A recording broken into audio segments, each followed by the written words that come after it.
Taptım öden bunçosunu şolovudum gözölüm bolcuk men yari şol gözel aydayın menin söyenimi yüreklerdekine kalmasın aydalı sözleri söydün mü sen meni söyenime yaraşa gözlerime malen yayını bugün taşında senin taşında pervana bolyalla men kadrem yöne sensiz gitmerin hiç yere gülüm aydayın sana yürekteki sözlerimi mana razı bolaysın ömrümüzü bağlaysak yine sensiz geçmerli her bir günüm yakta saklayanlı yüreğimin vuruşun öңlerin ali ihtiyacın meni özünden soğumadım sonra da men senden ananamok men hicilere gereksin bilip koydun sen bana aydayın dedim bilaysin dedim menin akıllı söyyanımı göraysin dedim kim neme deysin koyene deysin mendine seni söyyan onu hemme bilsin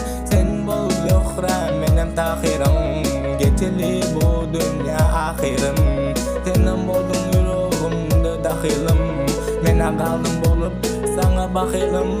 bağımda özleyen yeke bağılsın aydın mı söyleyen seni hemme bilsin onan ay canım indi sen bana aşık olumlu bugün sana gözlerim gari bolum men yenide sözlerim gari bolum men yenide yüreğimde gülüm dine sen adın kalbimde sevgi odun sen onan gülüm söyleyen seni tuturum dine mulayim ellerini sevgi alemine bile gideli